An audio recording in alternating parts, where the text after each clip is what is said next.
firman Tuhan, ikuti warta berikut. Moto kami, setiap orang yang mau mengikut Yesus, ia harus menyangkal dirinya, memikul salibnya, dan mengikut Yesus. Jadwal ibadah GCKI Sunter tertera di bawah ini. Persembahan perpuluhan, pelayanan, dan misi dapat transfer ke rekening BCA nomor 20660200646 atas nama Yusuf Kristrianto. Pelayanan kami meliputi sekolah minggu, remaja, pemuda, kaum pria dan wanita, persekutuan doa, dan lain-lain. Berbagai kegiatan pelayanan kami. Inilah pemimpin-pemimpin GCKI Sunter. Terima kasih, Tuhan memberkati.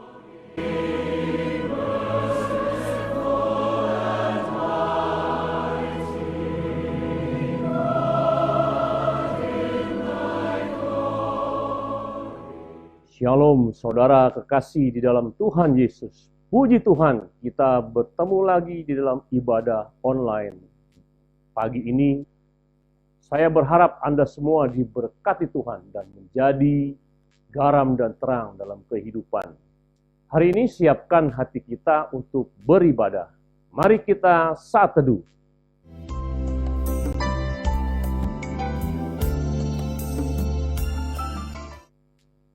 Pertolongan kami datang daripada Tuhan, Allah pencipta langit dan bumi, yang memelihara segala isi ciptaannya, dari dulu sekarang sampai selama-lamanya.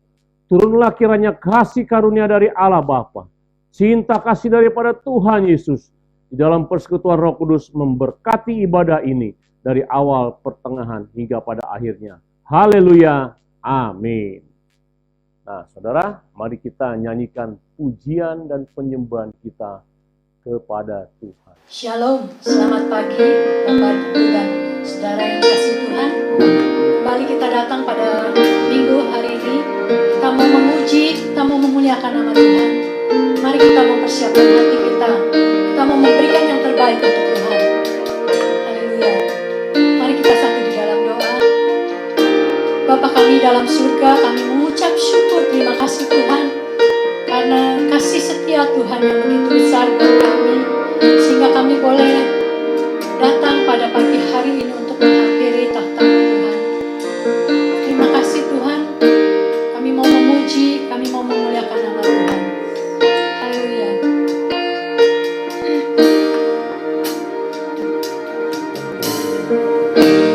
Dengan apa ku membalas kasih-Mu yang ku terima dari-Mu. Dengan apa ku membalas cinta-Mu, oh Yesusku. Dengan apa ku membalas kasih-Mu yang ku terima dari-Mu. Dengan apa ku membalas cinta-Mu, oh Yesusku. Ku mau selalu bersyukur, selalu bersyukur. Kau Tuhan yang setia, yang selalu menolong. Ku mau selalu bersyukur, selalu bersyukur. Kau Bapakku yang setia.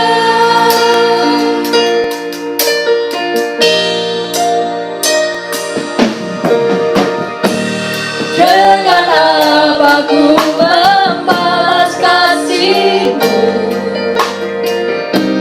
yang ku terima dari-Mu. Dengan apa ku membalas cinta-Mu, oh Yesusku. Dengan aku membalas kasih-Mu yang ku terima dari-Mu. Dengan amarahku membalas cinta-Mu. Oh Yesusku, ku mau selalu bersyukur, selalu bersyukur. Kau Tuhan yang setia, yang selalu menolong. Ku mau selalu bersyukur, selalu bersyukur. Kau Bapa-Ku yang setia. Sekali lagi kita katakan ku mau bersyukur, selalu bersyukur. Kau Tuhan yang setia, yang selalu menolong. Ku mau selalu bersyukur, selalu bersyukur. Kau Bapa-Ku yang setia. Kami mau bersyukur Tuhan. Haleluya. Ku mau selalu bersyukur, selalu bersyukur. Kau Tuhan yang setia, yang selalu menopang. Ku mau selalu bersyukur, selalu bersyukur. Kau Bapa-Ku yang setia. Katakan selalu bersyukur, selalu bersyukur. Kau Tuhan yang setia, yang selalu menolong. Ku mau selalu bersyukur, selalu bersyukur. Kau Bapa-Ku yang setia. Kau Bapa-Ku yang setia.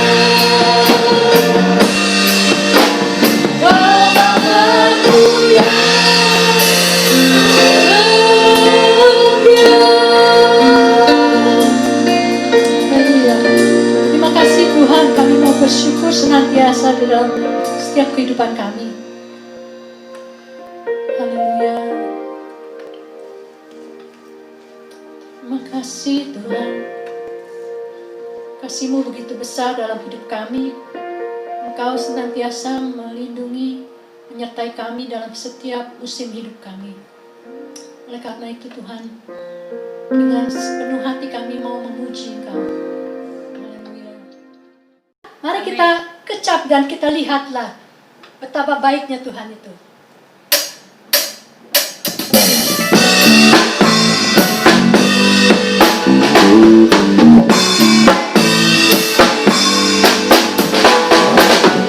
Kecaplah dan lihatlah betapa baiknya Tuhan itu.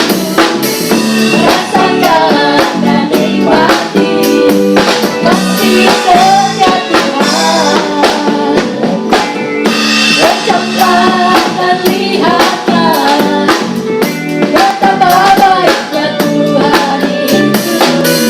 Rasakan dan nikmati kasih setia Tuhan. Kasih setia Tuhan. Sungguh baik Tuhan. Segala hormat bagi Tuhan. Allah yang Allah yang mengharap syukur. Sungguh baik Tuhan. Segala hormat bagi Tuhan. Allah yang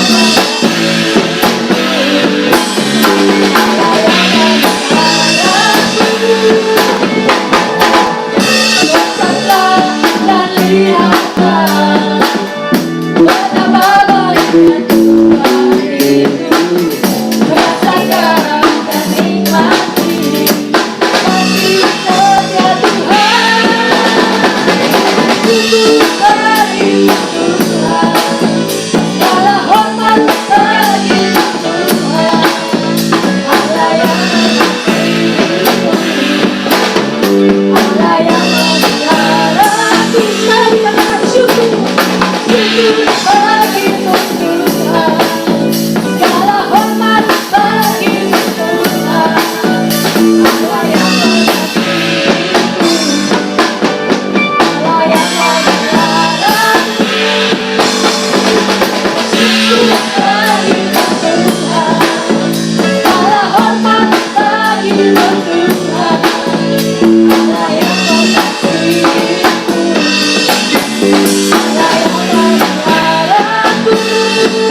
Shalom saudara-saudara kekasih GJKI Sunter di Jakarta.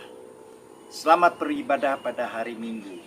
Pada hari ini saya ingin membicarakan satu hal yang berkenan dengan hasil riset yang diadakan oleh Bilangan Research Center 3 hari yang lalu, yaitu mengenai apa hasil yang sudah dilihat dari data yang diperoleh dari 3 aliran gereja.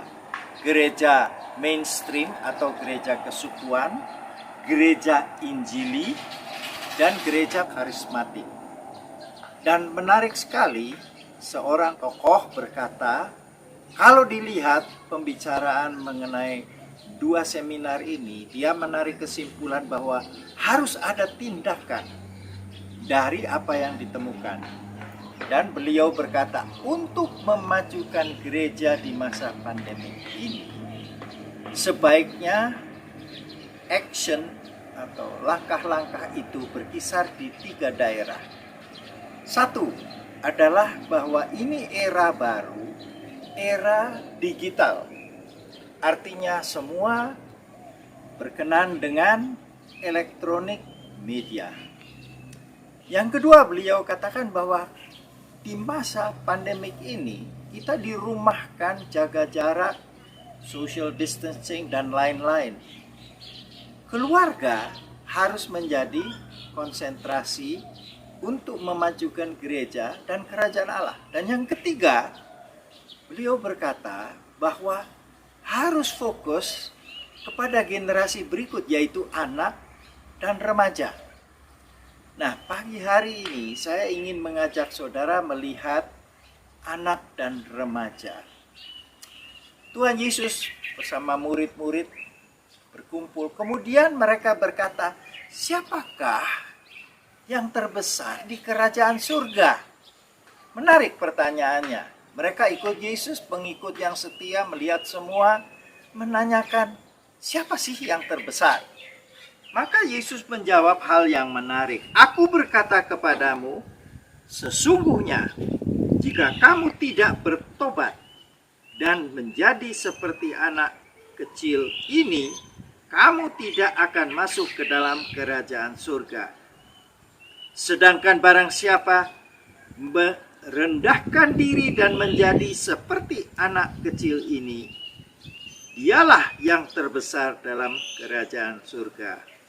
Dan ini menarik, ini yang ingin saya bahas.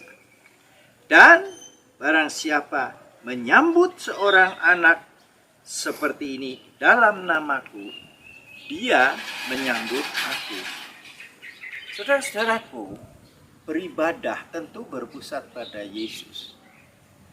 Dan dalam pujian, dalam kesaksian, dalam doa, dalam firman Tuhan, kita ingin menyambut Tuhan kita. Ternyata dari ayat ini ada 2 hal yang bisa ditarik. Yaitu kesimpulan pertama, bahwa bukan di ibadahnya saja Tuhan bisa disambut, tetapi bisa disambut ketika kita menyambut anak di dalam nama Yesus. Sama dengan menyambut Tuhan Yesus. Saya kira konsep ini perlu direnungkan dalam. Dan bukan sekedar dalam, tapi ada langkah kelanjutannya. Oleh sebab itu, saudara-saudaraku yang kekasih, saya berharap konsentrasi kita, keluarga, kita tekankan kepada anak-anak. Dan bisa kalau punya anak kecil, remaja, konsentrasi pada mereka. Kalau mereka sudah dewasa dan punya cucu saudara, konsentrasilah pada cucu-cucu ini. Kapan kita bisa menyambut anak kecil di dalam namanya? Pengalaman saya ketika istri saya sedang hamil tua, ada seorang hamba Tuhan yang berkunjung, sahabat. Dia sebelum pulang berkata, saya mohon izin, bolehkah saya mendoakan kandungan anak ini? Dan zaman itu belum ada USG, jadi tidak tahu siapa, apakah laki dan perempuan. Dan dia mendoakan anak ini. Kemudian kami sebagai orang tua mendoakan, tetapi juga mengharapkan anak ini, baik dia laki atau perempuan, adalah anak yang taat kepada Tuhan. Kenyataannya, ketika lahir dan besar, dan sekarang sudah hampir setengah abad anak saya, dia betul-betul setia kepada Tuhan. Hidup dengan suaminya, karena dia putri, hidup dengan suami dan anak-anaknya di dalam Tuhan. Dan menjadi aset besar bagi kerajaan Allah. Nah, saya berharap saudara mempraktekkan ini.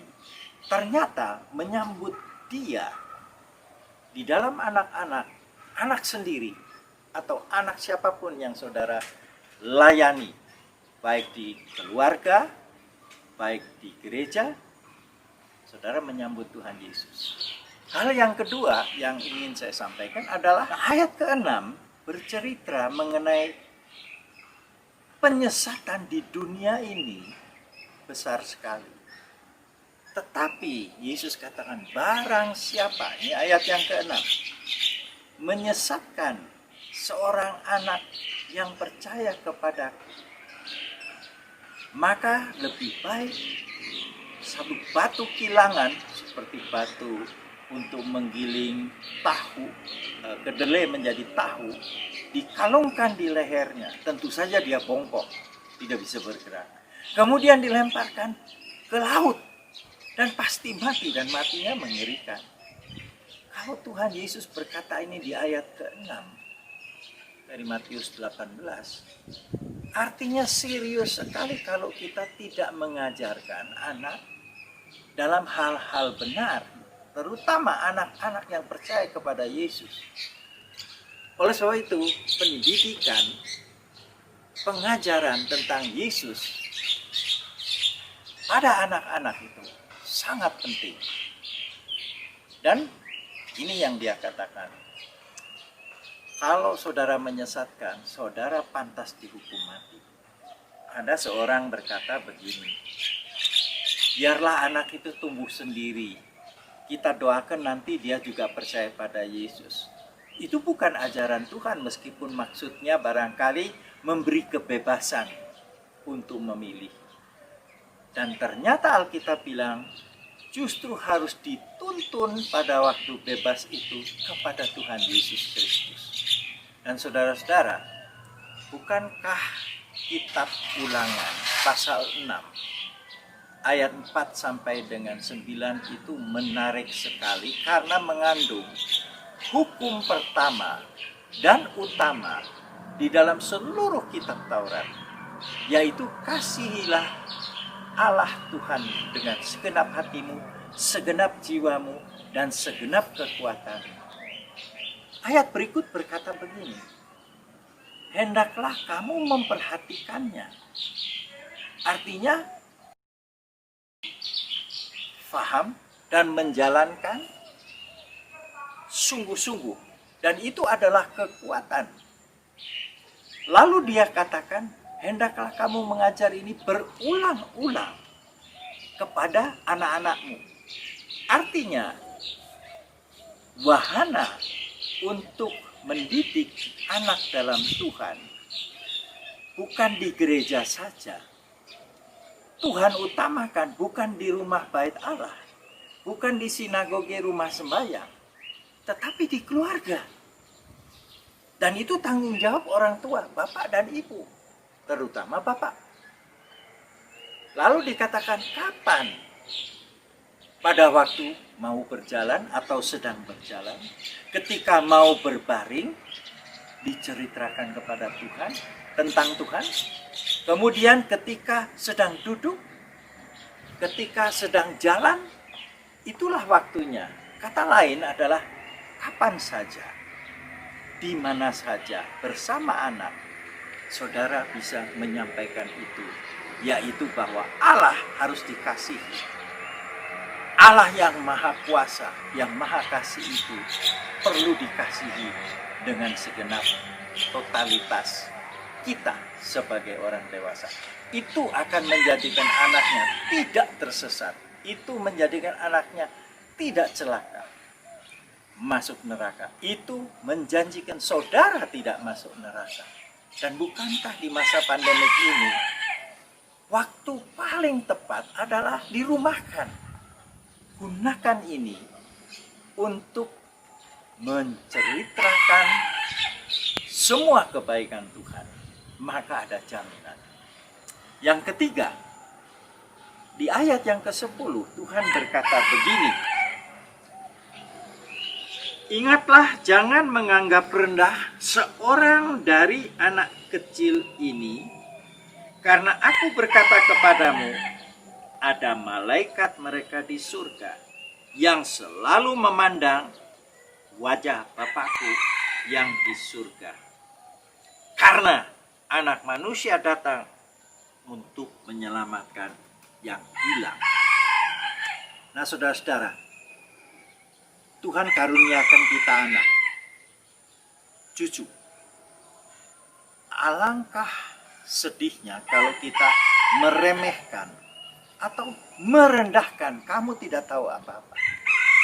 Karena Bapa di surga menyiapkan malaikat, makhluk yang lebih tinggi dari Tuhan, yang memandang wajah Allah Bapa untuk menjaga mereka. Oleh sebab itu, tanggung jawab kita sebagai orang tua sangat penting. Saya berharap kalau saudara punya anak kecil, kata-kata Allah ini mendarat. Kalau saudara mempunyai cucu dan dititipi, itu jangan dianggap beban, tetapi dianggap kesempatan untuk bisa menyampaikan kebaikan Tuhan di waktu dia dititipkan kepada saudara. Itu kesempatan emas. Dan Bapak, Ibu, dan saudara sekalian, inilah yang dinantikan kerajaan Allah. Satu generasi anak muda, remaja, yang menjadi penduduk kerajaan Allah yang menyembah Tuhan Yesus Kristus. Generasi ini lebih banyak di digital, semuanya dengan smartphone, semuanya dengan sosmed. Kontrol satu-satunya yang ada adalah jikalau saudara memberikan dia raja di atas segala raja yang menuntun mereka untuk berjalan masuk ke dalam kerajaan Allah. Karena itu tanggung jawab kita. Saya tutup dengan ini. Amsal 17 ayat 6 berkata, mahkota orang tua adalah anak cucunya. Mahkota tidak ditaruh di leher, tidak ditaruh di gelang, tidak ditaruh di kaki atau di pinggang, tetapi di kepala. Dan tanda itu tanda kuasa dan kemuliaan. Jadi saudara bisa membangun kemuliaan bagi Allah dan diri saudara jikalau saudara mendidik anak.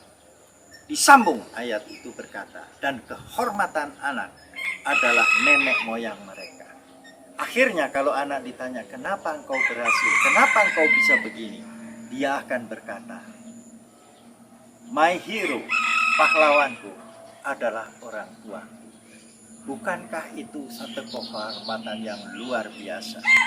Yaitu saudaralah pahlawan anak dan cucu saudara. Selamat berhari Minggu. Mari kita berminggu. Sambutlah anak kecil dalam namanya. Kau menyambut Yesus.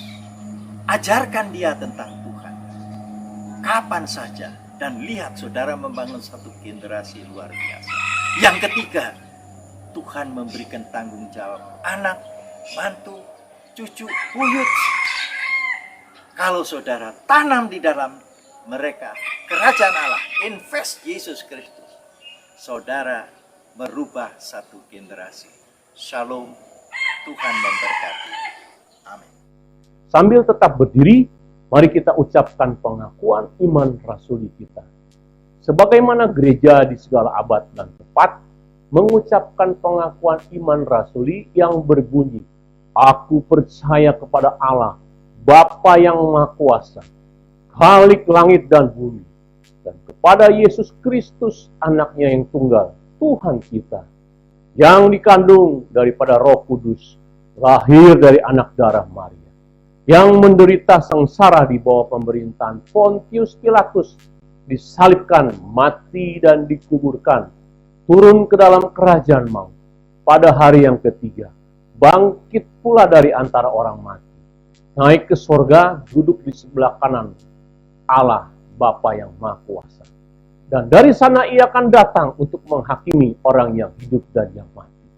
Aku percaya kepada Roh Kudus, gereja yang kudus dan am, persekutuan orang kudus, pengampunan dosa, kebangkitan orang mati, dan hidup yang kekal. Mari saudara, kita akan mengakhiri ibadah ini dengan menerima doa berkat. Arahkanlah hatimu kepada Kristus dan tadakanlah tanganmu untuk menerima berkat Tuhan. Kiranya damai sejahtera dari Allah Bapa, cinta kasih daripada Tuhan Yesus, di dalam persekutuan Roh Kudus memberkati saudara-saudara sekalian yang menonton khotbah online ini. Dari sekarang sampai Maranatha Tuhan Yesus menjemput kita di awan-awan, bahkan sampai selama-lamanya.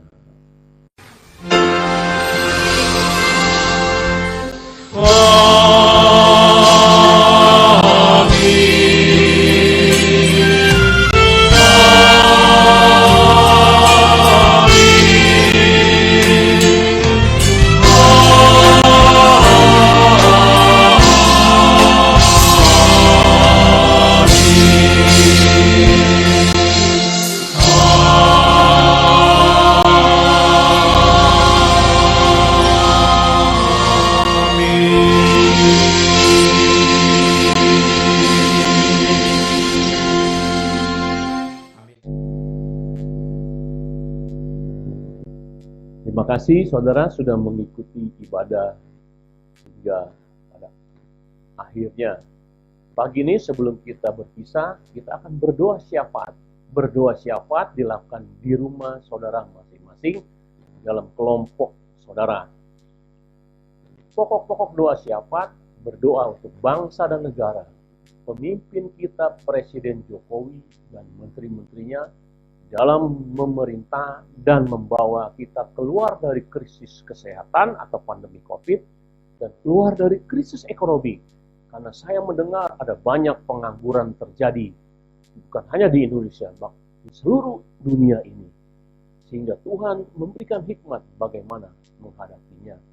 Doakan juga mengenai keamanan negeri ini, supaya keamanan ini Tuhan menjaga lewat TNI dan Polri yang bekerja sama.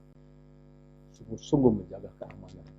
Doakan juga yang kedua untuk dokter-dokter dan perawat dan juga pasien COVID sehingga mereka mengalami pemulihan kekuatan yang dari Tuhan.